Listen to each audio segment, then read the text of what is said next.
الحمد لله وكفى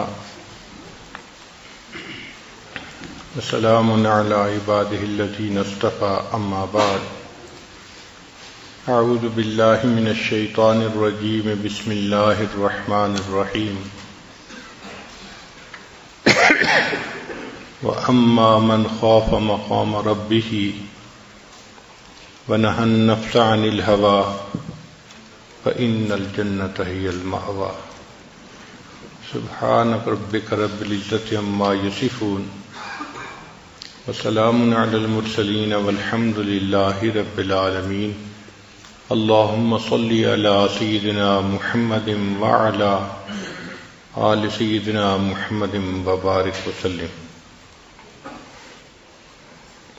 آج کی جو حکم ہے کہ اصل کل مصیبت وغفلت وشہوت الرضا عن النفس، ہر معصیت، ہر غفلت اور ہر شہوت کی اصل نفس کے ساتھ راضی ہونا. وَأَصْلُ كُلِّ طاعَةٍ وَيَقْظَةٍ وَعِفَّةٍ، اور ہر طاعت اور یقظہ بیداری کو کہتے ہیں، اور عفت پاک دامنی کو کہتے ہیں. عدم الرضا من کا انہا، یعنی ہر ایک معصیت اور غفلت اور نفسانی شہوت کی جڑ اپنے نفس سے رضامندی ہے،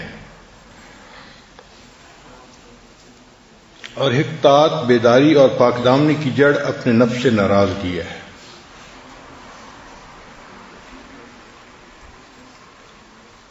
انسان کو اللہ تعالیٰ نے دو نعمتیں دی ہیں، ایک دل اور ایک نفس.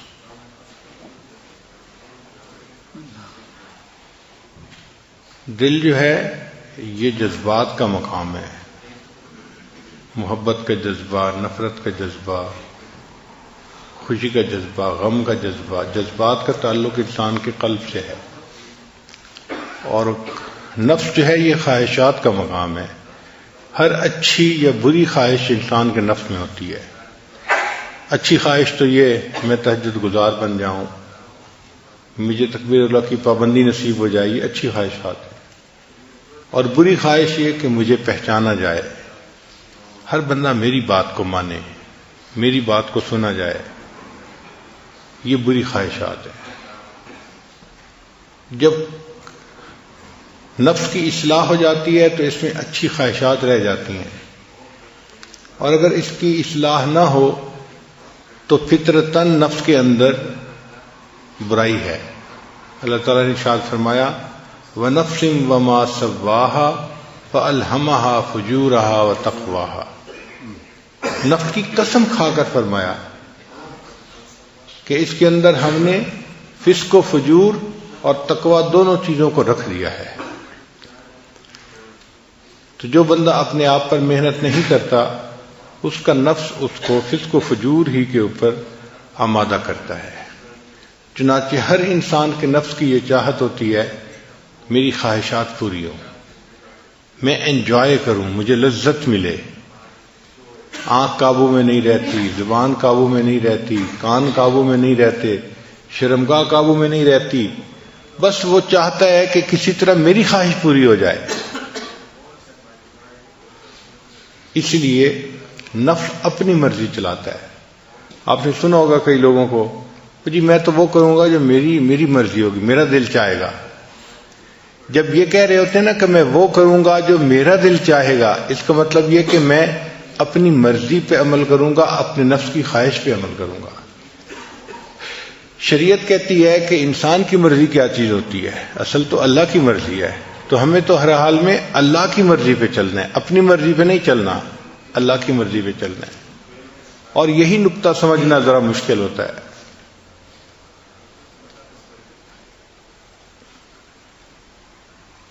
اس دنیا میں اتنا کسی اور بت کی پرستش نہیں کی گئی جتنا نفس کی پرستش کی گئی ہے.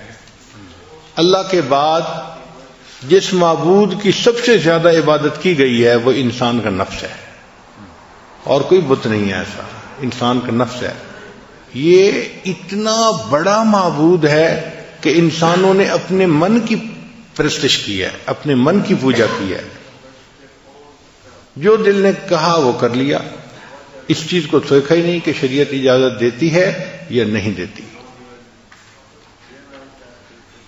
اور یہی بنیاد اور فساد کی جڑ ہے کہ انسان کا نفس اتنا قوی ہو کہ جو اس کے اندر ٹیمپٹیشن ہو انسان اس کو پورا کر دکھائے۔ یہ جو ذکر و سلوک کی محنت ہے یہ نفس کو کمزور کرنے کی محنت ہے، اس کو کہتے ہیں نفس کو مارنا۔ مارنے سے مراد یہ نہیں ہے کہ کوئی چیز زندہ تھی اور اس پہ چھری پھیر دی وہ مر گئی۔ مارنے سے مراد یہ ہے کہ نفس کو اتنا کمزور کر دینا کہ یہ شریعت کی مخالفت کرنا چھوڑ دے، اس کو نفس کا مارنا کہتے ہیں۔ نہنگو ازدہا او شیر نر مارا تو کیا مارا۔ نہنگ کہتے ہیں کروکوڈائل کو۔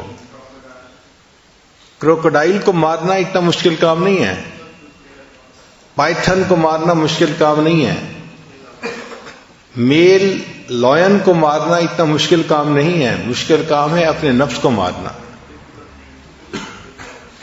نہنگو ازدہا او شیر نر مارا تو کیا مارا، بڑے موذی کو مارا نفس امارہ کو گر مارا۔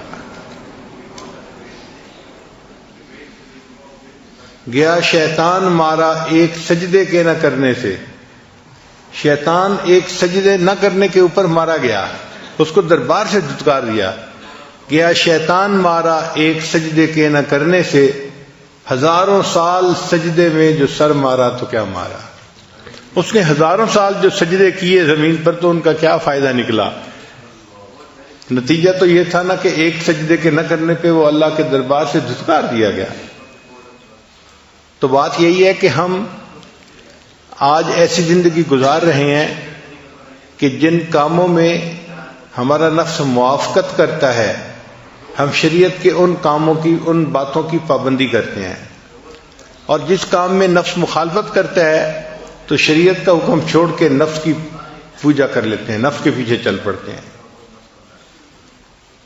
اور یہی چیز شرک خفی کہلاتی ہے۔ ایک ہے شرک جلی۔ شرک جلی کہتے ہیں کہ انسان بتوں کو سجدہ کرے، درختوں کو سجدہ کرے اور قبروں کو سجدہ کرے، اس کو شرک جلی کہتے ہیں، واضح شرک ہے۔ اور ایک ہے شرک خفی، چھپا ہوا شرک۔ شرک خفی کیا ہے کہ ایک طرف اللہ کا حکم آ گیا اور ایک طرف انسان کی اپنی خواہش آ گئی، تو وہ اللہ کے حکم کو چھوڑ کے اگر خواہش پہ عمل کر لیتا ہے اس نے شرک خفی کا ارتکاب کر لیا۔ یہ مشرک ہے، ابھی بھی آزاد نہیں ہے، موحد نہیں ہے، اس نے اپنے نفس کو اپنا جو ہے خدا بنایا ہوا ہے۔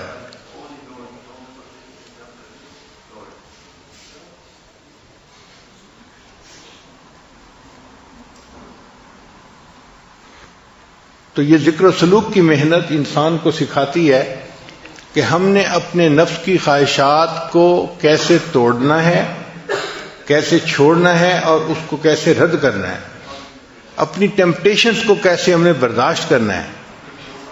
انسان کے اندر ذکر کرنے سے یہ قوت آ جاتی ہے، پھر اس کا دل چاہتا ہے کہ میں دیکھوں غیر محرم کی طرف، مگر نہیں دیکھتا۔ اس کا دل چاہتا ہے کہ میں زبان سے یہ بات نکالوں، مگر وہ دوسرے کی غیبت نہیں کرتا، وہ اپنے آپ کو شریعت کا پابند کر لیتا ہے، اور یہی چیز انسان کی کامیابی کی بنیاد ہے۔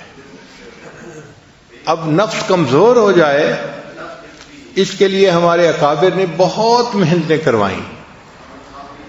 چنانچہ آپ شروع دور میں دیکھیں اکابرین میں تو وہ اپنے خواہشات کو توڑنا اس پر بہت محنت کرواتے تھے، بہت محنت کرواتے تھے۔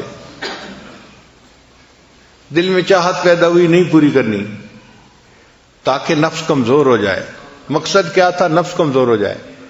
یہاں تک کہ اگر پانی کا گھڑا دھوپ میں پڑا ہے تو جی چاہا کہ اس کو اٹھا کے میں سائے پہ رکھ دوں، ٹھنڈا ہو جائے گا پانی ذرا، تو نہیں، نفس چونکہ چاہ رہا ہے میں نے ایسا نہیں کرنا، تو نہیں کرتے تھے۔ پھر کھانا نہیں کھاتے تھے۔ بعض کے بارے میں تو یہاں تک مشہور ہے کہ انہوں نے روٹی لکڑی کی بنوائی اور گلے میں لٹکا لی جب بھوک لگتی تھی تو وہ لکڑی کی روٹی کو دانتوں میں چباتے تھے. اے نفس تو مجھے اللہ کی مخالفت پہ جو ہے آمادہ کرتا ہے، میں تجھے کھانا کیوں دوں؟ تو کھانا ہی نہیں کھاتے تھے، اتنا مجاہدہ کرتے تھے، پانی نہیں پیتے تھے، کھانا نہیں کھاتے تھے. یہ جو ہے نا قلت کلام، قلت منام، قلت طعام، یہ سب ٹرم نکلی اسی لیے ہے اپنے نفس کو کمزور کرنے کی خاطر کہ انسان کم بولتا ہے تو کم گناہ کرتا ہے، تو کم بولے. آج کل ہم زیادہ بولنے کے مریض ہیں، اس لیے ہمیں بار بار اعلان کرنا پڑتا ہے بھئی مسجد ہے، اعتکاف ہے، آپ آہستہ بولیں آہستہ بولیں. اس کی وجہ کیا ہوتی ہے کہ ہم نے چپ کے مزے نہیں لیے ہوتے، ہمیں خبر ہی نہیں کہ چپ کے مزے کیا ہوتے ہیں. یہ چپ کے مزے ایسی نعمت ہیں کہ جس بندے کو نصیب ہو جائے اس کا بولنے کو دل نہیں چاہتا، وہ خاموش بیٹھا اپنے رب کی یاد میں لگا ہوا ہوتا ہے. حضرت خواجہ باقی رحمۃ اللہ علیہ بہت خاموش رہتے تھے. ایک بندے نے کہا کہ حضرت آپ کچھ نصیحت کریں، آپ کی نصیحت سے لوگوں کو فائدہ ہوگا. تو حضرت نے جواب میں کہا جس نے ہماری خاموشی سے کچھ نہیں پایا وہ ہماری باتوں سے بھی کچھ نہیں پائے گا. جس نے ہماری خاموشی سے کچھ نہیں پایا وہ ہماری باتوں سے بھی کچھ نہیں پائے گا.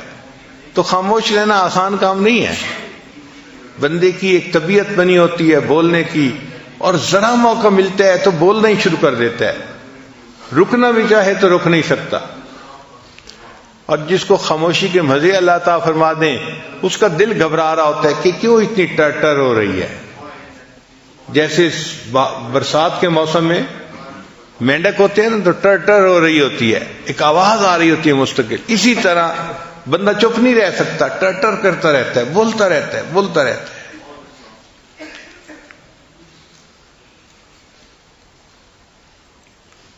ہمارے مشائخ مراقبہ سکھانے کے لیے خاموش رہنا سکھاتے تھے.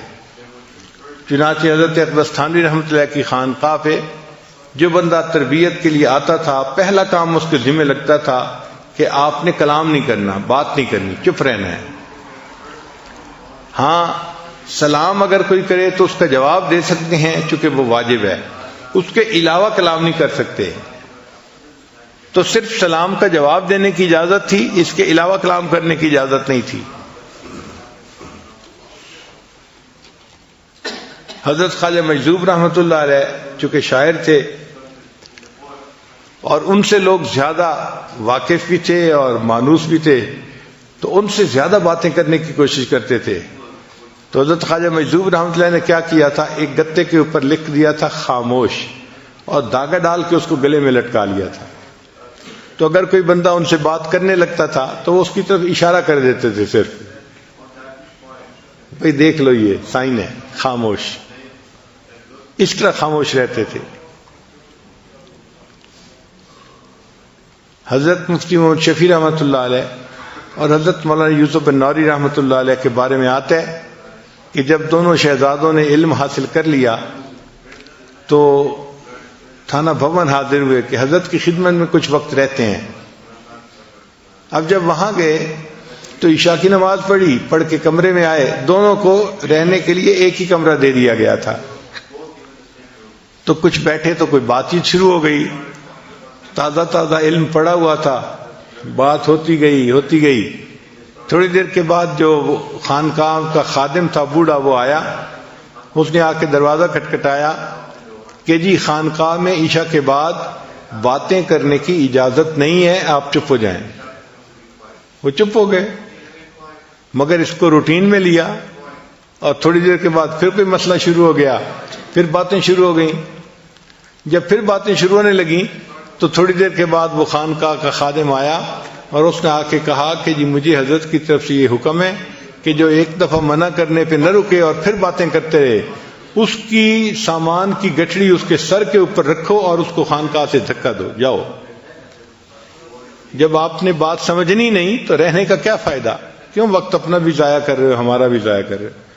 تو اس نے کہا جناب میں دوسری دفعہ آ کے بتا رہا ہوں، اب اگر میں نے آپ لوگوں کی آواز سن لی تو میں نے آپ کا سامان آپ کے سر پہ رکھنا ہے اور آپ کو خانقاہ سے نکال دینا ہے. پھر دونوں کو احساس ہوا کہ خاموشی کی اہمیت کتنی تھی، کتنا سیریس معاملہ تھا. پھر اس کے بعد وہ نہیں بولے. ایک عالم آئے حضرت تھانوی رحمۃ اللہ کو ملنے کے لیے، بڑے عالم تھے، مگر حضرت نے انہیں کہا کہ آپ نے بات نہیں کرنی. چنانچہ وہ بالکل نہیں بولتے تھے. تو تھانہ بھون کے جو مقامی لوگ تھے وہ ان کو گونگا سمجھتے تھے، چونکہ کبھی بولتے سنا جو نہیں، اس کو کوئی بات بھی کرنی ہوتی تھی تو اشاروں سے کرتے تھے، تو لوگ ان کو گونگا سمجھتے تھے. جب وہ کچھ عرصہ رہے اور ان کے اوپر رنگ چڑھ گیا تو اب حضرت نے ایک دن انہیں کہا کہ آپ درس قرآن دیں. تو انہوں نے درس قرآن دینا شروع کیا تو مقامی لوگ حیران تھے اور آپس میں باتیں کر رہے تھے کہ دیکھو حضرت گنگوہی کی کرامت کے ایک گونگے بندے نے بھی بولنا شروع کر دیا. تو مشائخ اتنا چپ کا مجاہدہ کرواتے تھے کہ بات ہی نہیں کرنی.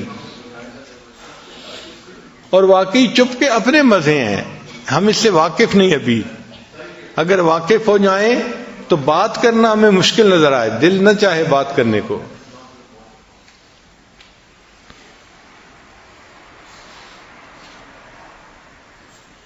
تو خانقاہوں میں جو رکھ کے محنت کروائی جاتی تھی، کم کھانا، کم بولنا، کم سونا، اس کم کا اصل مقصد یہ ہوتا تھا کہ نفس کمزور ہو جائے اور انسان کے لیے شریعت کے اوپر چلنا آسان ہو جائے، یہ شریعت پر چلنے کے راستے میں رکاوٹ نہ بنے. اس لیے اپنی خواہشات کو توڑنا یہ سب سے بڑی چیز سکھائی جاتی تھی کہ بھئی کوئی بھی خواہش دل میں پیدا ہو اس پر عمل نہیں کرنا. حضرت عبداللہ ابن عمر رضی اللہ تعالیٰ عنہ کے دل میں ایک مرتبہ خواہش پیدا ہوئی کہ میں مچھلی کھاؤں. بیمار بھی تھے، آخری وقت تھا. تو بیوی نے مچھلی بنوائی. جب مچھلی بن کے تیار ہوئی اور دسترخوان پہ لائی گئی تو اس وقت دروازے پہ ایک سائل آ گیا. اس نے کہا جی کہ مجھے اللہ کے لیے کچھ دے دو. حضرت نے وہ مچھلی اٹھا کے سائل کو پکڑا دی کہ میں نے اس کو آخرت کے لیے ذخیرہ بنا دیا. یعنی اپنی خواہش پہ عمل نہیں کرنا کہ میرے اندر چاہت جو پیدا ہوئی تھی کہ میں مچھلی کھاؤں، میں نے اپنی چاہت پہ عمل نہیں کرنا. اور آج کل تو اپنی ہی چاہت کا یعنی ماحول بنا ہوا ہے. ہر بندہ، کیا مرد اور کیا عورت، کرنا وہ ہے جو میرا دل چاہے، میرا جی چاہے. چھوٹے سے لے کے بڑے تک ایک ہی چیز ہے، اپنی خواہش پہ عمل کرنا. اس وجہ سے آج نفس اتنے موٹے ہیں کہ انسان کے قابو میں نہیں، اور ان کو کمزور کرنا ایک مشکل کام بن گیا ہے.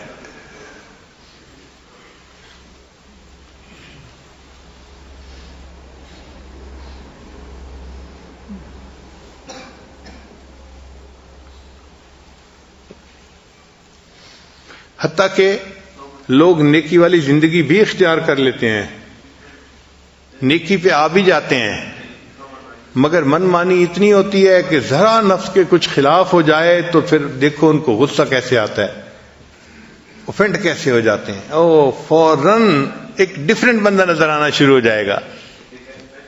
ناگوار چیز تو برداشت ہی نہیں نہ ہوتی. اور اسی لیے ہمارے مشائخ جو ڈانٹ ڈپٹ کیا کرتے تھے نا، اس کا مقصد اصل یہی تھا کہ ناگوار چیز کو برداشت کرنے کی عادت آ جائے. اصل مقصد یہ تھا. اور انہوں نے فرمایا کہ اگر شیخ بلا وجہ کسی بندے کو جوتے مارے تو اس کو چاہیے کہ وہ جوتا پھر اٹھا کے اپنے شیخ کو دے. اور یہاں تو بات بات پہ لاجکس چلتی ہیں، اور یہ ایسے ہے اور یہ ایسے ہے. اور مقصد کیا ہوتا ہے کہ بس جو میری خواہش ہے وہ پوری ہو جائے.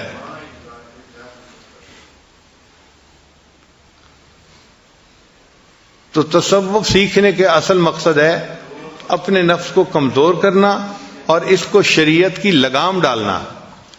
جس نے اپنے نفس کو شریعت کی لگام ڈال لی اس نے گویا اپنے نفس کو مار لیا، اور دنیا جہان کی سعادتیں اس بندے کو نصیب ہو گئیں.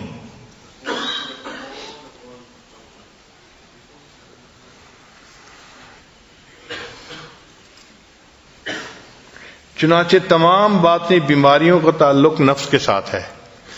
جتنی باطنی بیماریاں ہیں سب باطنی بیماریوں کا تعلق انسان کے نفس کے ساتھ ہے. مثلاً شہوت، اس کا تعلق نفس کے ساتھ ہے. وَلَكُمْ فِيهَا مَا تَشْتَهِي أَنفُسُكُمْ وَلَكُمْ فِيهَا مَا تَدَّعُونَ.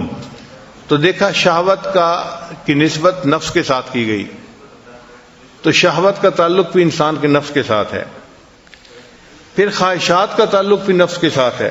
وَنَهَى النَّفْسَ عَنِ الْهَوَىٰ، اور جس نے اپنی خواہشات، اپنے نفس کو خواہشات کے پورا کرنے سے روک لیا تو خواہشات کا تعلق بھی نفس کے ساتھ.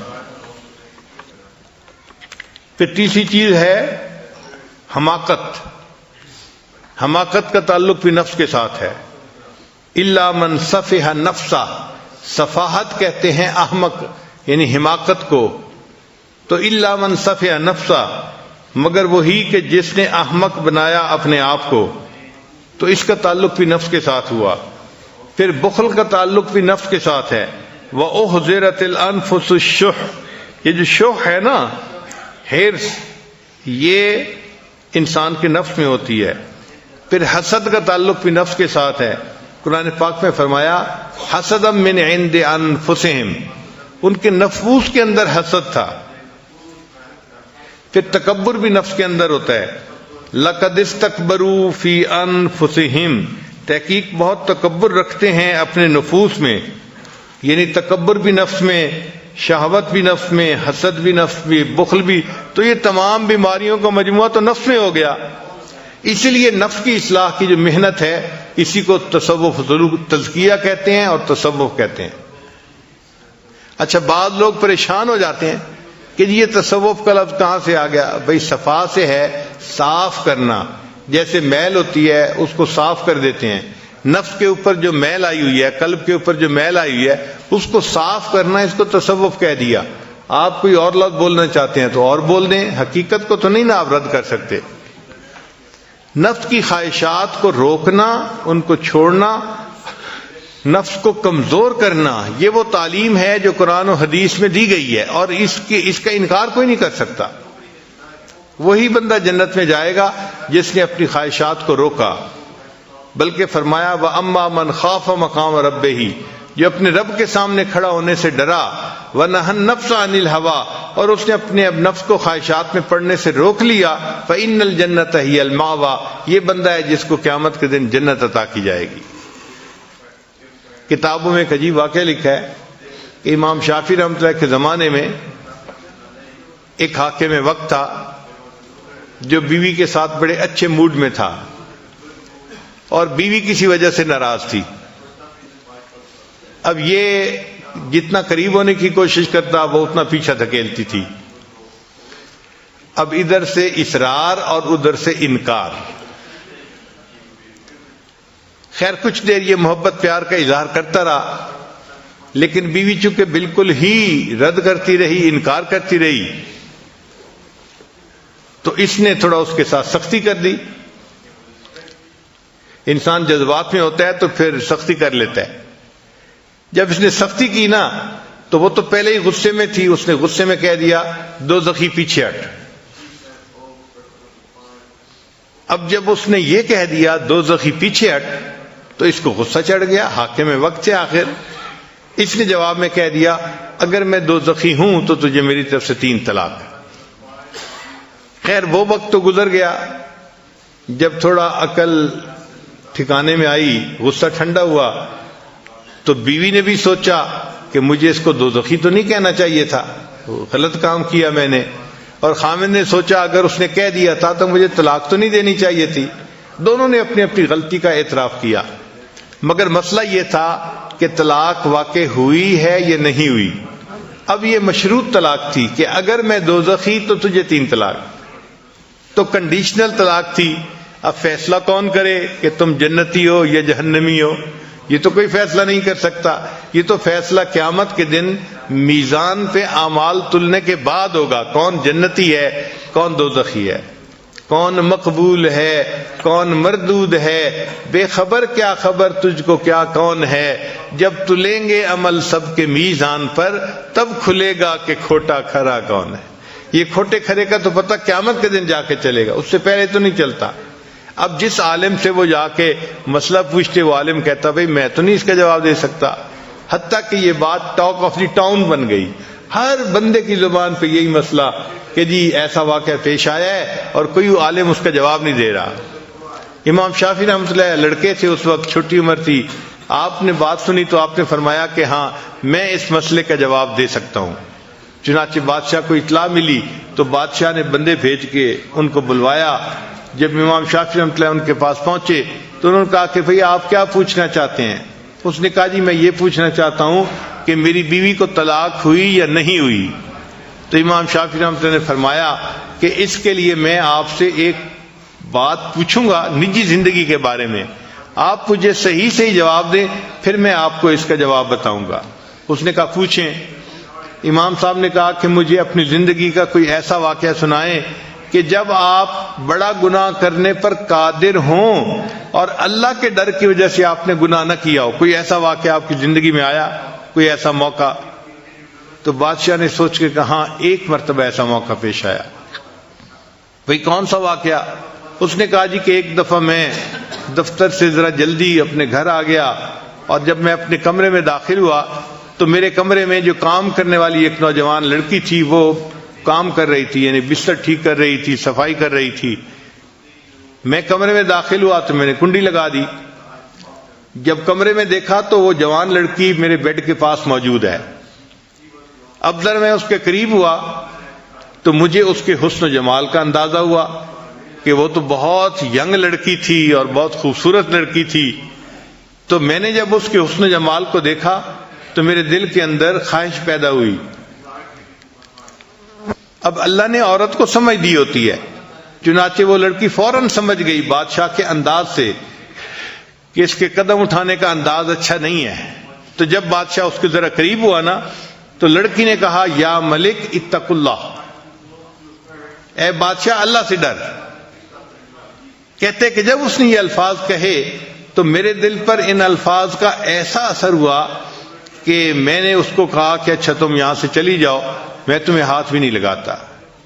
چنانچہ وہ لڑکی جو تھی تقیہ نقیہ تھی، پاک صاف تھی، وہ وہاں سے چلی گئی اور بادشاہ جو تھا اس نے اپنا کمرہ پھر لاک کر لیا، اپنا کام کر لیا.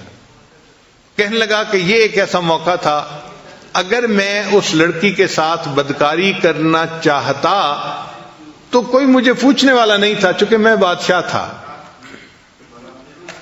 میرے پاس موقع تھا، پھر تنہائی تھی، پھر میں نے کمرہ لاک بھی کر لیا تھا، مگر اللہ کے ڈر سے میں نے اس گناہ کو چھوڑ دیا. یہ ایک ایسا موقع آیا ہے کہ میں نے ایک گناہ کو اللہ کی رضا کے لیے چھوڑا. تو جب اس نے یہ واقعہ سنایا تو امام شافعی رحمۃ اللہ نے فرمایا کہ ہاں میں فتویٰ دیتا ہوں کہ تو جنتی ہے اور تیری بیوی کو طلاق نہیں ہوئی. اب یہ بات جب باہر نکلی تو علماء حیران کہ بھئی یہ فتویٰ کیسے انہوں نے دے دیا گیا؟ یہ کون بندہ ہے جو جنت کی ٹکٹیں بیچ رہا ہے، جنت کی ٹکٹیں الاٹ کر رہا ہے، یہ کون ہے؟ تو امام شافعی رحمۃ اللہ سے پوچھا گیا، ان کا دیکھو بھئی یہ فتویٰ میں نے نہیں دیا، یہ فتویٰ قرآن پاک میں خود اللہ تعالیٰ نے عطا فرمایا ہے. انہوں نے پوچھا کون سا؟ انہوں نے آیت پڑھی وَأَمَّا مَنْ خَافَ مَقَامَ رَبِّهِ، اور جو بندہ اپنے رب کے سامنے کھڑے ہونے سے ڈر گیا، وَنَهَى النَّفْسَ عَنِ الْهَوَىٰ، اور اس نے اپنے نفس کو خواہشات میں پڑنے سے روک لیا، فَإِنَّ الْجَنَّةَ هِيَ الْمَأْوَىٰ، اس کا ٹھکانہ جنت ہے. تو قرآن فیصلہ دے رہا ہے کہ اس کا ٹھکانہ جنت ہے. جب وہ جنتی ہے تو اس کا مطلب ہے اس کو طلاق نہیں ہوئی اس کی بیوی کو. تو بات ایسی ہے اگر ہم اپنی خواہشات نفسانی کو روکیں گے، اس کے بدلے اللہ تعالی ہمیں اپنی رضا عطا فرمائیں گے، ہمیں جنت عطا فرمائیں گے. چنانچہ یہ چیز ذہن میں رکھیں کہ جس کام میں نفس کی لذت ہوتی ہے اس میں روح کی جو ہے تنزلی ہوتی ہے، اور جس کام میں نفس کی تنزلی ہوتی ہے اس کام میں روح کی ترقی ہوتی ہے.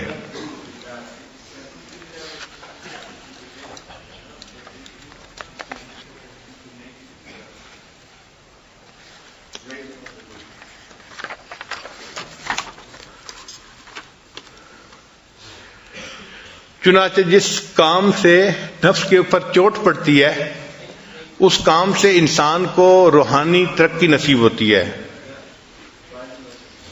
اور جس چیز سے نفس کو لذتیں مل رہی ہوتی ہیں اس سے انسان کی روحانی تنزلی ہوتی ہے.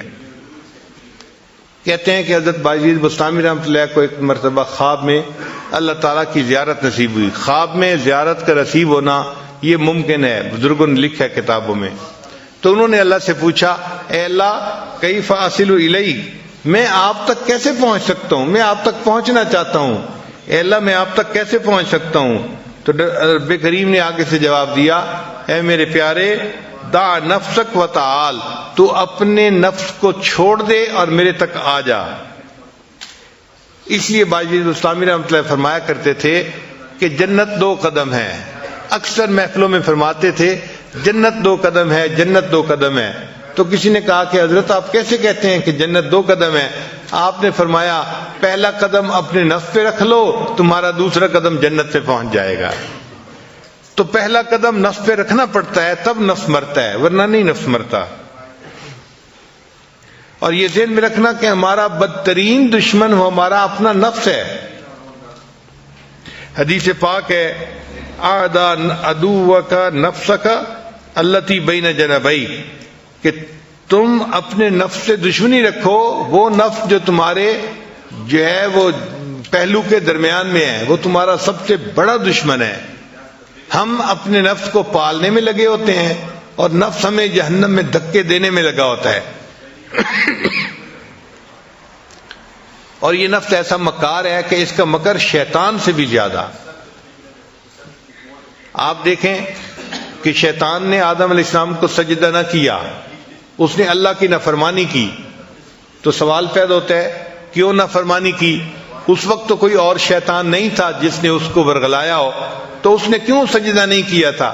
تو علماء نے لکھا ہے اس وقت شیطان تو کوئی اور نہیں تھا مگر اس کے نفس نے اس کو ورغلایا.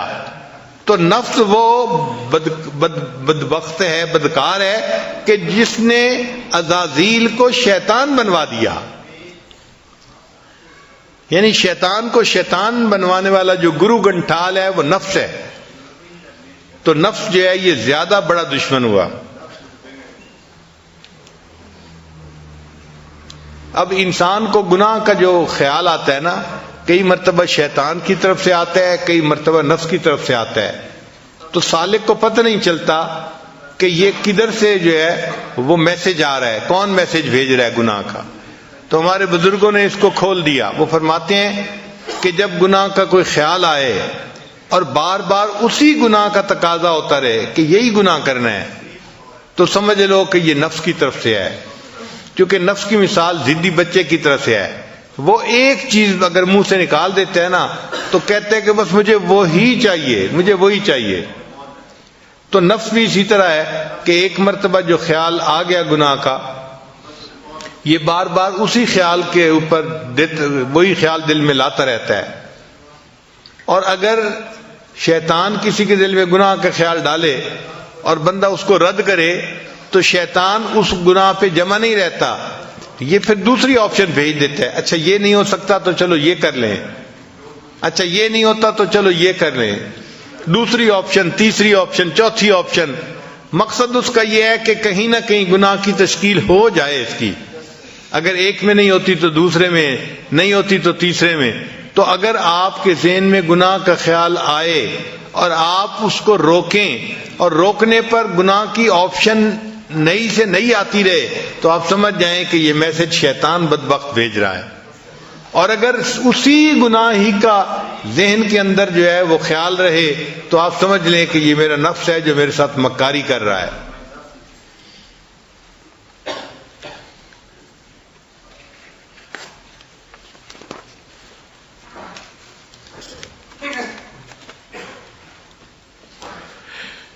اسلام کی آفت نفس کی خواہشات ہیں.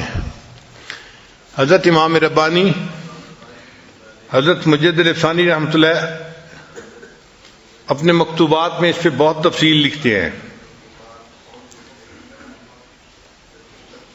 یہاں پر ایک حدیث مبارکہ پیش کی جاتی ہے.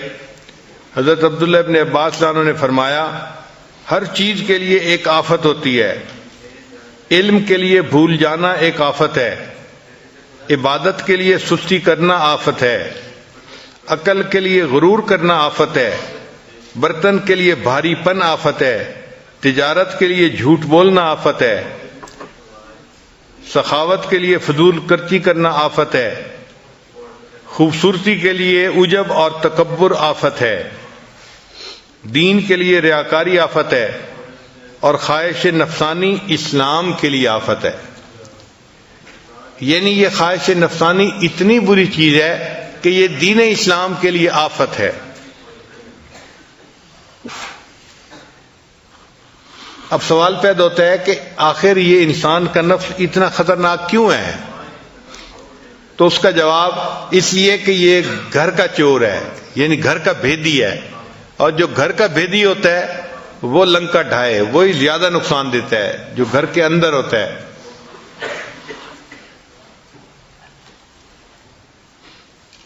پہلے زمانے میں ہل چلاتے تھے تو دو بیل ہل میں جوتے تھے، ایک اندر کی طرف ایک باہر کی طرف۔ جب چکر لگاتے تھے تو ایک اندر چکر لگاتا تھا، ایک باہر چکر لگاتا تھا۔ آج کل تو ٹریکٹر آ گئے ہیں، معاملہ ہی دوسرا ہو گیا۔ ایک بزرگ کھڑے تھے تو انہوں نے دیکھا کہ اچانک وہ جو کسان تھا نا، اس نے اندر والے بیل کو مارنا شروع کر دیا۔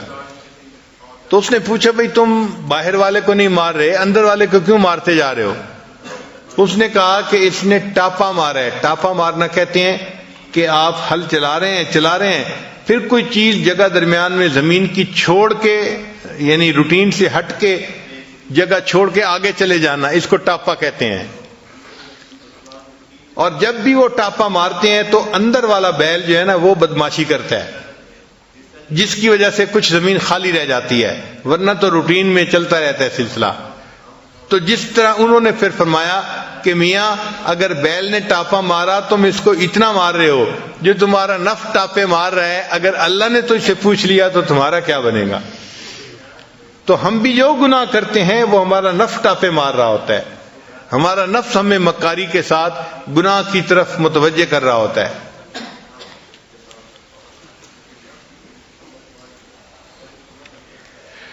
اور یہ نفس اس لیے خطرناک ہے کہ یہ وہ دشمن ہے جس سے انسان کو محبت ہوتی ہے۔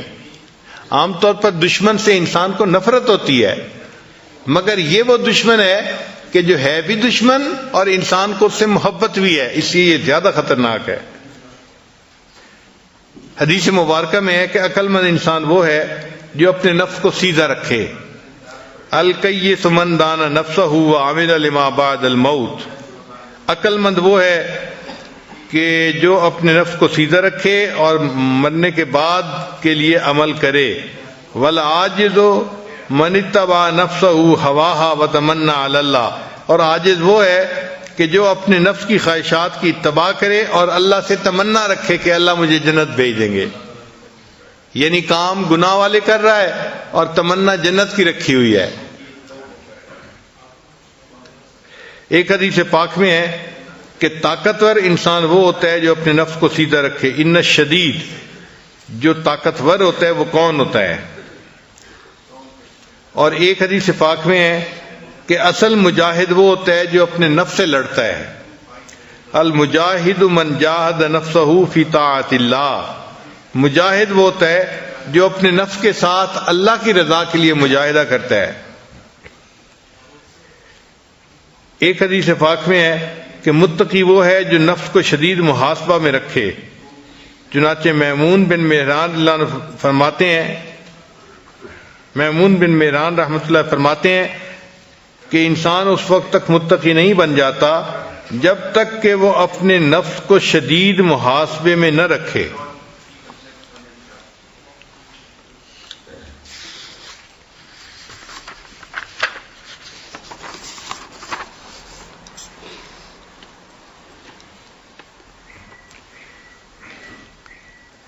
سیدنا صدیق اکبر فرمایا کرتے تھے کہ جو شخص اپنے نفس کو اللہ کی خاطر فنا کر دیتا ہے وہ اللہ کے عذاب سے محفوظ ہو جاتا ہے۔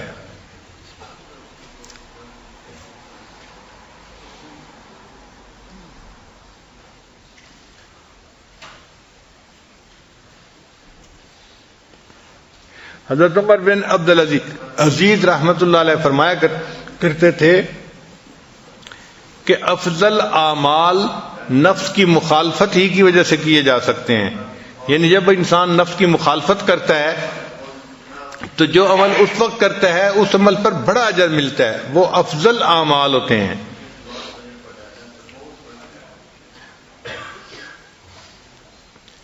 جو بندہ اپنے نفس کی خواہشات کی پیروی کرتا ہے اللہ تعالیٰ اس سے نیک اعمال کی توفیق چھین لیتے ہیں۔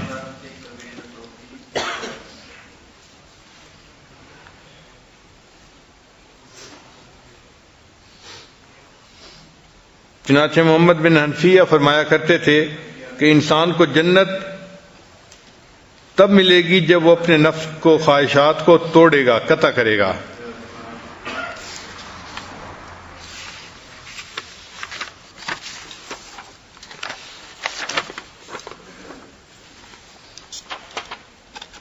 اس لیے ہمارے مشائخ نے کہا ہے کہ جہاد کا آغاز اپنے نفس سے کرو۔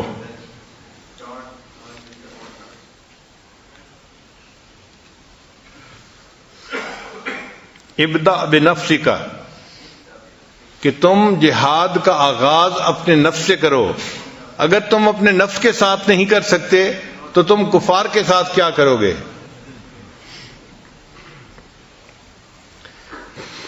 مکتوبات شریفہ کی عبارات سنیں، امام ربانی حضرت مجدد ثانی رحمۃ اللہ نے لکھی ہیں، فرماتے ہیں طالب و مطلوب کے درمیان سب سے بڑا حجاب طالب کا نفس ہے، یعنی اللہ اور بندے کے درمیان جو سب سے بڑا حجاب ہے وہ بندے کا اپنا نفس ہے۔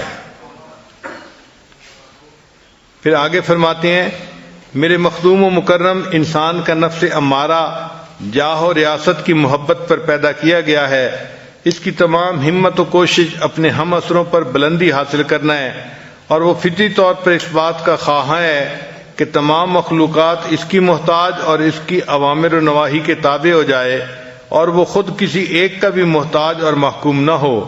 اس کا یہ دعویٰ الوہیت خدا ہونے اور خدا کے بے مثل جل سلطانہ کے ساتھ شرکت کا دعویٰ ہے، بلکہ وہ بدبخت شراکت پر بھی راضی نہیں ہے، بلکہ چاہتا ہے کہ حاکم صرف وہی ہو اور باقی سب اس کے محکوم ہو۔ تو نفس کی جو یہ چاہت ہے نا کہ میری خواہش پوری ہو، یہ اصل میں الوہیت کا دعویٰ ہے۔ وہ چاہتے ہیں کہ بس میرا حکم چلے۔ نفس کی مدد کرنا در حقیقت خدا کے دشمن کو تقویت دینا ہے۔ حدیث قدسی میں آیا ہے عاد نفسک فإنها انتصبت بمعاداتی، اپنے نفس سے دشمنی رکھ کیونکہ بلا شک وہ میری دشمنی پر کمر بستہ ہے۔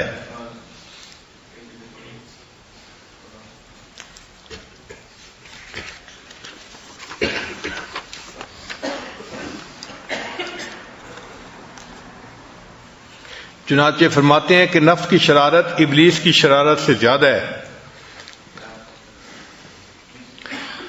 فرماتے ہیں کہ ابلیس نے اللہ تعالیٰ کے حکم کی نافرمانی کی اور انا خیر منہ کہا کہ میں اس سے بہتر ہوں۔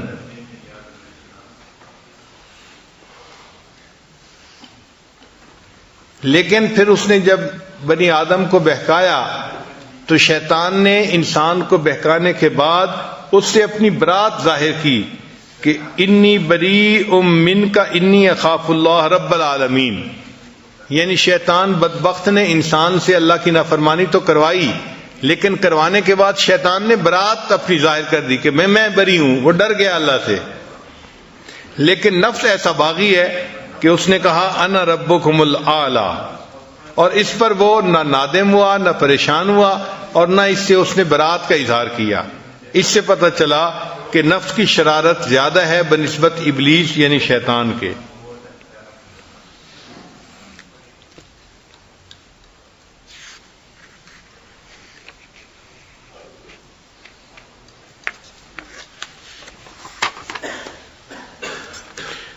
اب سوال پیدا ہوتا ہے کہ اس نفس کو کنٹرول کرنے کا کیا طریقہ ہے؟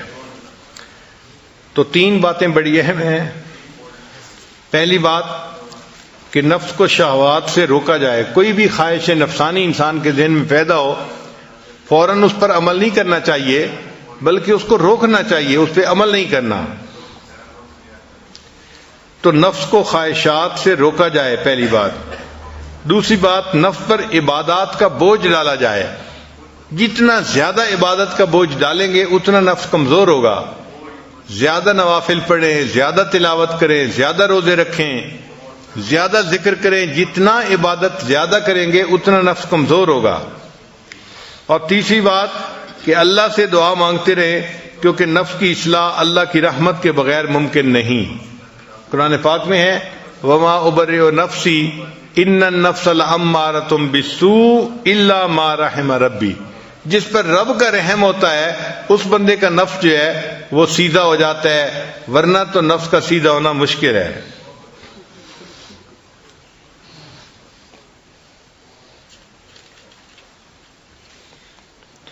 حضرت اقدس تھانوی رحمۃ اللہ نے فرمایا کہ نفس کی اصلاح کے لیے 3 کام بہت اہم ہیں. پہلا کام مرشد کامل کی خدمت میں رہے. دوسرا کام اپنے دشمنوں اور حاسدوں سے سبق سیکھے.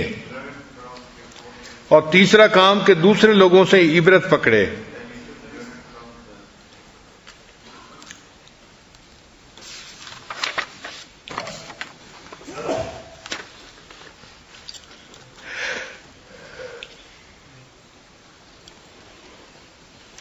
امام رحمانی حضرت مجدد ثانی رحمۃ اللہ نے ایک عجیب تفصیل کی ہے. وہ فرماتے ہیں کہ شریعت کا جو حکم ہے وہ نفس کی انانیت کو توڑتا ہے. شریعت آئی ہی اسی لیے ہے کہ نفس کو پامال کرے اور اللہ کو ہی معبود حقیقی انسان بنائے.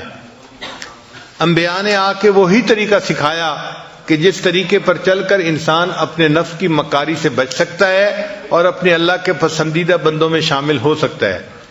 تو فرماتے ہیں کہ اس لیے جو مجاہدے ہم اپنی مرضی سے کرتے ہیں اس سے نفس کمزور نہیں ہوتا بلکہ اور موٹا ہو جاتا ہے. وہ سمجھتا ہے کہ میرے جیسا تو کوئی اور ہے ہی نہیں، جتنا نیک میں ہوں کوئی اور اتنا نیک ہی نہیں ہے. اور وہ فرماتے ہیں کہ ہر کام جو سنت کے مطابق کیا جائے تو اس سے نفس پامال ہوتا ہے. لہذا بہترین طریقہ اپنے نفس کو کمزور کرنے کا کہ ہر چھوٹے اور بڑے کام میں سنت کی اتباع کی جائے. کھانے میں، پینے میں، لباس میں، گفتار میں، کردار میں، چلنے پھرنے، ہر کام میں، ہر چھوٹے اور بڑے کام میں سنت کی پیروی کرنا، اس سے نفس زیادہ کمزور ہوتا ہے. فرماتے ہیں انبیاء علیہ الصلوات و تسلیمات کی بعثت سے مقصود اور شرعی احکامات میں حکمت کی وجہ یہی ہے کہ نفس امارہ عاجز اور خراب ہو جائے، کیونکہ شرعی احکامات نفسانی خواہشات کو دور کرنے کے لیے وارد ہوئے ہیں. جس قدر شریعت کے مطابق عمل کیا جائے گا اسی قدر نفسانی خواہشات زائل ہوتی جائیں گی. یہی وجہ ہے کہ خواہشات نفسانی کو دور کرنے میں شرعی احکامات میں سے ایک حکم بجا لانا ان 1000 سالہ ریاضتوں اور مجاہدوں سے بہتر ہے جو اپنی طرف سے کیے جائیں. بلکہ یہ ریاضتیں اور مجاہدے جو روشن شریعت کے مطابق واقع نہیں ہوئے نفسانی خواہشات کو اور قوت دینے والے بن جاتے ہیں. برہمنوں اور جوگیوں نے ریاضتوں اور مجاہدوں میں کمی نہیں کی، لیکن ان میں سے کوئی چیز ان کے لیے فائدہ مند نہیں ہوئی، اس لیے کہ ان کے مجاہدے ان کی مرضی کے مطابق تھے. ان کے مجاہدوں نے ان کی نفس کی تقویت دی اور ان کے سوا ان کو کچھ حاصل نہ ہوا. فرماتے ہیں مثلا زکوٰۃ کی ادائیگی میں جس کا کہ شریعت نے حکم دیا ہے 1 دینار خرچ کرنا نفس کے خراب اور ذلیل کرنے میں اپنی مرضی سے 1000 دینار خرچ کرنے سے زیادہ فائدہ مند ہے. یعنی ایک بندہ اپنی مرضی سے 1000 دینار صدقہ کرتا ہے. وہ فرماتے ہیں کہ 1000 دینار سے نفس کمزور نہیں ہوتا، لیکن زکوٰۃ کی ادائیگی میں 1 دینار کے خرچ کرنے پر نفس کمزور ہو جاتا ہے، چونکہ وہ شریعت کا حکم ہے.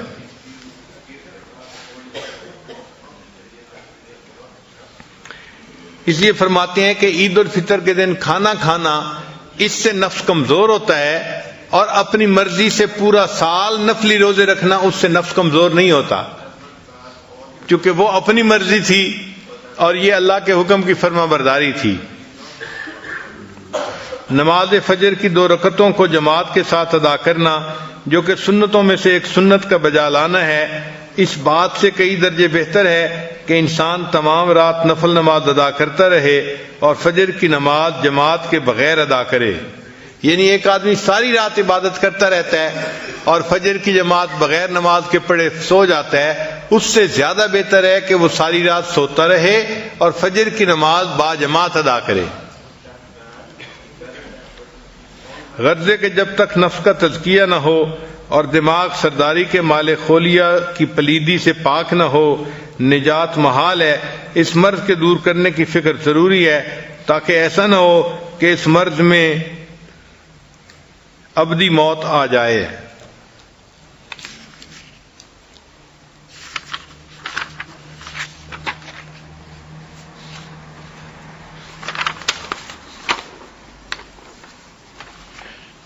پھر امام ربانی حضرت مجدد ثانی رحمۃ اللہ فرماتے ہیں کہ کلمہ طیبہ کی تکرار سے نفس کا علاج بہت جلدی ہوتا ہے۔ لا الہ الا اللہ، لا الہ الا اللہ، یہ جو ذکر ہے نا، یہ جتنا زیادہ کریں گے یہ نفسانی خواہشات کو مٹا کے رکھ دے گا۔ یہ کلمہ لا مٹا دیتا ہے انسان کے اندر سے نفس کی خواہشات کو۔ فرماتے ہیں کلمہ طیبہ لا الہ الا اللہ جو آفاقی اور انفسی معبودوں کی نفی کے لیے وضع کیا گیا ہے، نفس کے پاک کرنے میں بہت سی مفید اور نہایت مناسب ہے۔ بزرگان طریقت نے نفس کے تزکیہ کے لیے اسی کلمہ طیبہ کو اختیار کیا ہے۔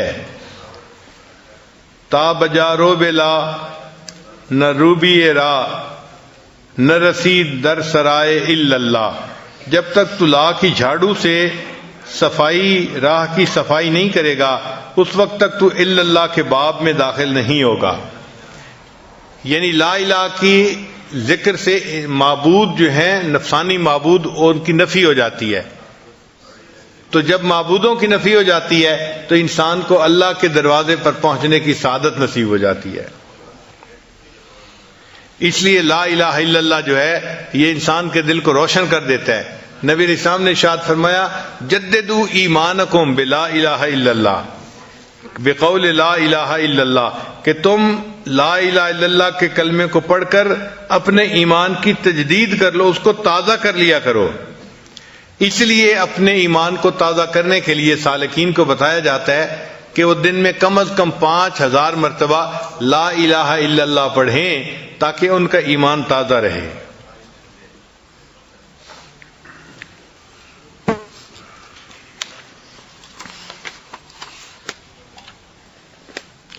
جب اطمینان نفس میسر ہو جائے تو احکام الہی کا مطیع ہو جاتا ہے، مخالفت کی مجال نہیں رہتی اور راضی مقبول ہو جاتا ہے۔ یہ چیز ذہن میں رکھیے کہ ایک ہے نفس امارہ جو ہر حال میں گناہ ہی کرواتا ہے، اس کو نفس امارہ کہتے ہیں۔ ایک ہے نفس لوامہ، وہ نفس جو گناہ تو کروا دیتا ہے مگر بعد میں بندے کو ندامت ہوتی ہے۔ ہم میں سے اکثر لوگ نفس لوامہ والے لوگ ہیں کہ ہم گناہ بھی کر لیتے ہیں بعد میں پچھتاتے بھی ہیں کہ ایسا نہیں کرنا چاہیے تھا۔ اور ایک ہے نفس مطمئنہ، نفس مطمئنہ اس کو کہتے ہیں کہ وہ اتنا کمزور ہو جاتا ہے کہ شریعت کی مخالفت چھوڑ دیتا ہے بلکہ شریعت کے اوپر متفق ہو جاتا ہے، وہ نفس مطمئنہ ہو جاتا ہے۔ ایسے وقت میں مکروہات شرعیہ مکروہات طبعیہ بن جاتی ہیں، جن چیزوں سے شریعت نے کراہت کی انسان کا دل بھی اس سے کراہت کرتا ہے۔ یہ اولیاء کاملین کو مقام نصیب ہوتا ہے، اللہ کرے کہ ہمیں بھی یہ مقام نصیب ہو جائے، نفس مطمئنہ نصیب ہو جانا۔ لیکن جب نفس مطمئنہ نصیب ہو جاتا ہے تو اس وقت پھر انسان شریعت کی حقیقت کے اوپر عمل کرتا ہے۔ امام ربانی رحمۃ اللہ نے 2 باتیں لکھی ہیں، وہ کہتے ہیں کہ جب تک نفس مطمئنہ حاصل نہیں ہوتا انسان شریعت کے ظاہر پہ عمل کر رہا ہوتا ہے، اور جب نفس مطمئنہ نصیب ہوتا ہے تب انسان شریعت کے باطن پہ عمل کرتا ہے، تب اس کو اصل شریعت پر عمل کرنے کی توفیق نصیب ہوتی ہے۔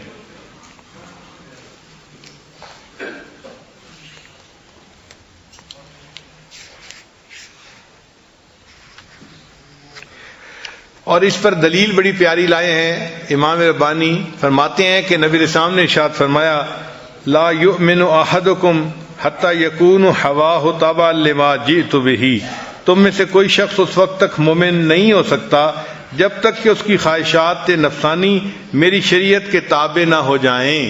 تو جب خواہشات شریعت کے تابع ہو جاتی ہیں تو پھر انسان کا نفس مطمئنہ بن جاتا ہے۔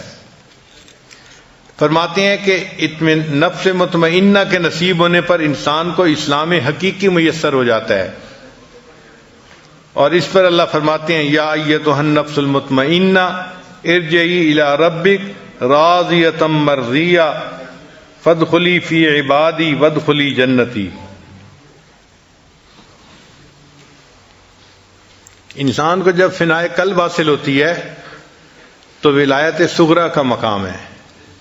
فنائے قلب کا حاصل ہونا ولایت صغریٰ کا مقام ہے، اور فنائے نفس کا حاصل ہونا یہ ولایت کبریٰ کا مقام ہے. جب نفس کی فنا نصیب ہوتی ہے تب انسان کو ولایت کبریٰ کا مقام حاصل ہو جاتا ہے. تو اس لیے فنائے نفس کو حاصل کرنے کے لیے خوب محنت کرنی چاہیے.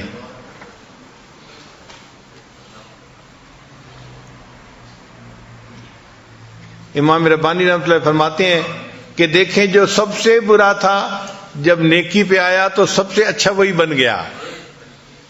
حدیث مبارکہ ہے خیارکم فی الجاہلیت خیارکم فی الاسلام اذا فقہوا، کہ جو تم میں جہالت میں سب سے آگے تھے جب اسلام پر آئیں گے تو وہ اسلام میں دوسروں سے آگے بڑھ جائیں گے. تو فرماتے ہیں کہ یہ نفس مکاری میں سب سے آگے تھا، جب یہ سیدھا ہوا تو یہی انسان کی ترقی کا سبب بن گیا اور انسان کو اللہ کے قرب حاصل ہونے کا سبب بن گیا. تو یہی نفس جب سیدھا ہوتا ہے تو انسان کو فرشتوں سے اونچا مقام حاصل ہو جاتا ہے. حالانکہ یہی تھا جس نے انسان کو شیطان بنایا ہوا تھا. تو جب بدکار تھا تو سب سے بدکاری بڑی اسی نے سکھائی تھی کہ انسان کو شیطان بنا دیا. جب سیدھا ہوا تو یہی نفس جو تھا انسان کی ترقی کا سبب بن گیا اور انسان کو اس نے فرشتوں سے اوپر مقام عطا فرما دیا. یعنی ذکر کرنے سے اور اتباع سنت کرنے سے ایک ایسا مقام آ جاتا ہے کہ جہاں نفس شریعت کی فرمانبرداری پہ آمادہ ہو جاتا ہے اور وہ شریعت کی مخالفت چھوڑ دیتا ہے. اس کو نفس مطمئنہ کہتے ہیں اور ہم اللہ سے اس نفس مطمئنہ کے حصول کی دعائیں کرتے ہیں. تو اس کا مطلب یہ ہوا کہ اگر ہم چاہتے ہیں کہ ہم اللہ کے مقرب بندے بنیں تو ہمیں اپنے نفس کی مخالفت کرنا سیکھنا پڑے گا، اس پر محنت کرنی پڑے گی. اور اگر کبھی کوئی خواہش ٹوٹے تو اس پہ تڑپنے کی ضرورت نہیں ہے، گھبرانے کی ضرورت نہیں ہے، غصے میں آنے کی ضرورت نہیں ہے، بلکہ اس کو اللہ کی طرف سے سمجھیں اور خوش ہوں کہ اچھا ہے میری خواہش ٹوٹی. اب ایک نقطہ اور بھی سن لیجئے کہ اگر انسان کا نفس مطمئنہ بن جائے تو اب تو وہ نفس مطمئنہ بن گیا، کیا اس کے بعد انسان اپنے نفس کی پیروی کر سکتا ہے؟ جواب اس کے بعد بھی نہیں کر سکتا. یعنی نفس کی پیروی نفس مطمئنہ حاصل ہونے کے بعد بھی نہیں کرنی ہی نہیں نفس کی پیروی. یہ نقطہ سمجھیں. کوئی یہ نہ کہے کہ جی اب تو میرا نفس مطمئنہ بن چکا لہذا اب جو جی میں آ رہا ہے میں اس کو پورا کر لوں. ایسا نہیں کر سکتے. نفس کی پوری زندگی مخالفت کرنی ہے اور اللہ تعالیٰ بندے سے نفس کی مخالفت کرواتے رہتے ہیں. اس کی نفس کی خواہشات کو توڑتے رہتے ہیں. اچھا ایک نقطہ اور بھی سمجھ لیجئے کہ قرآن مجید کی آیت ہے وَلِمَنْ خَافَ مَقَامَ رَبِّهِ جَنَّتَانِ، کہ جو رب کے سامنے کھڑے ہونے سے ڈر گیا اس کے لیے 2 جنتیں. تو مفسرین نے اس کے 2 طرح کے ترجمے کیے ہیں. بعض مفسرین نے ترجمہ یہ کیا ہے کہ ایسے بندے کو اللہ تعالیٰ جنت میں 2 محل عطا فرمائیں گے. یہ ایسا ہی ہے جیسے ایک بندے کا ایک گھر لاہور میں ہوتا ہے، ایک کراچی میں ہوتا ہے، ایک اسلام آباد میں ہوتا ہے. تو 2 گھر ہوتے ہیں اس کے. اللہ تعالیٰ بھی اس کو 2 جنتیں عطا فرمائیں گے. ایک اس کو ایک جگہ گھر حاصل ہوگا اور دوسرا اس کو ہو سکتا ہے نبی علیہ السلام کے قدموں میں اللہ گھر عطا فرما دے. تو 2 گھر اس کو ملیں گے جو اپنے نفس کی خواہشات سے بچ جائے گا. اور بعض مفسرین نے ترجمہ کیا ہے کہ نہیں، اس کا ترجمہ یہ ہے کہ اس کے لیے 2 جنتیں ہیں، ای جنت الدنیا و جنت الآخرہ. اللہ اس کی دنیا کو بھی جنت کا نمونہ بنا دیں گے اور آخرت میں اس کو تو جنت عطا فرمائیں گے ہی صحیح. تو ایسا بندہ جو اپنے نفس کی مخالفت کرتا ہے اس کی دنیا جنت بن جاتی ہے کیسے جنت بن جاتی ہے؟ جنت وہ جگہ ہے وَلَكُمْ فِيهَا مَا تَشْتَهِي أَنفُسُكُمْ کہ جہاں انسان کی ہر خواہش پوری ہوگی.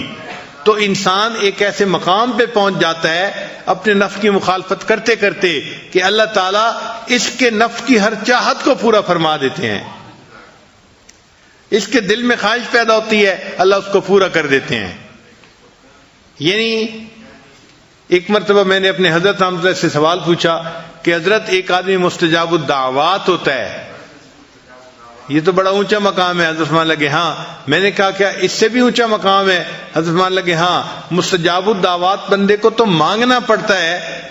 ایک ایسا بھی مقام ہے جہاں بندے کو اللہ بن مانگے دے دیتے ہیں، اس کے دل میں چاہت پیدا ہوتی ہے، اللہ اس کو پورا فرما دیتے ہیں.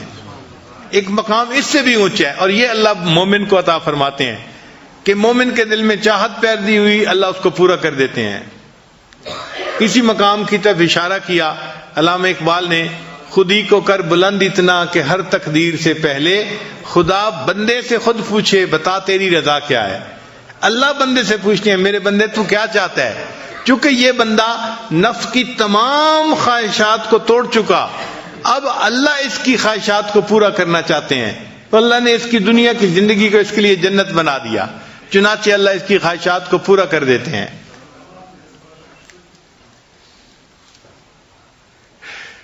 تو مقام مومن تو بڑا اونچا ہے، بڑا اونچا ہے کہ دل میں چاہت پیدا ہو، اللہ اس کو پورا فرما دے. ہمارے بعض بزرگ ایسے تھے کہ جنہوں نے اپنی زندگی کے آخری حصے میں کہا کہ ہمیں دنیا میں جنت کا مزہ آ رہا ہے، اور واقعی ان کو اللہ نے ایسی زندگی دے دی کہ ان کی جو چاہت ہوتی تھی، دل میں خواہش ہوتی تھی، پوری ہو جاتی تھی. اللہ ان کے دل کی خواہش کو پورا فرما دیتے تھے.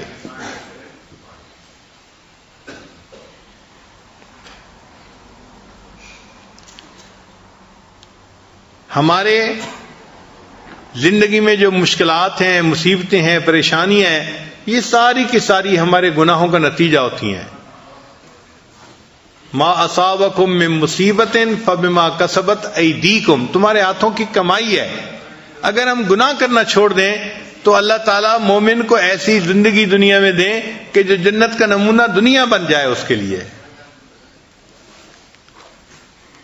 صحابہ کرام کو اللہ تعالیٰ نے دیکھو کیسی زندگی عطا فرمائی تھی کہ جو عمل ان کو وہ چاہتے تھے فوراً پورا ہو جاتا تھا.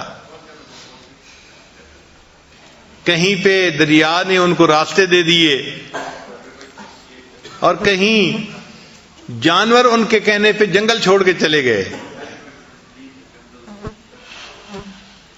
پتہ چلتا ہے کہ واقعی یہ وہ مومن تھے کہ جن کی زبان سے بات نکلتی تھی اور پوری ہو جاتی تھی.